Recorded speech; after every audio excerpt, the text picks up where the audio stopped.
అందరికీ హాయ్ అండి.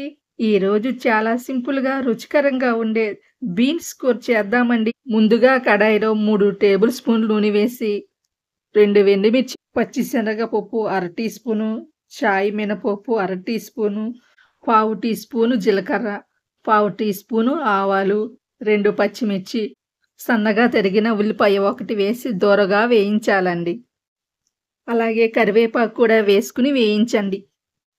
చూడండి, ఉల్లిపాయలు ఇలా వేగాక కట్ చేసుకున్న పావు కేజీ బీన్స్ ముక్కలను దీనిలో వేసుకుని అర టీ స్పూను అల్లం వెల్లుల్లి పేస్ట్ వేసి 2 నిమిషాలు వేయించండి.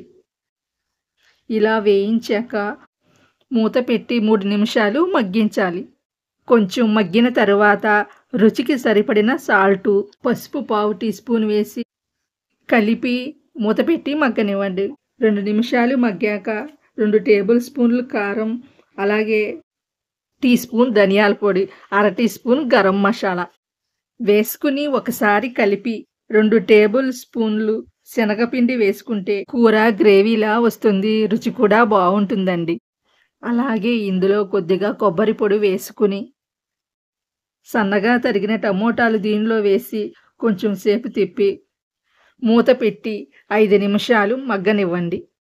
ఇప్పుడు ఇందులో కొద్దిగా వాటర్ పోసి మొత్తం ఒకసారి ఈ విధంగా కలుపుకుని మూత పెట్టి ఒక 5 నిమిషాల సేపు మగ్గించండి. చివరిగా కొత్తిమీర వేయాలండి. అంతేనండి, రెడీ అయిపోయింది. మీరు కూడా ఈ విధంగా ఒకసారి ట్రై చేసి నాకు కామెంట్ చేయండి ఎలా వచ్చిందో.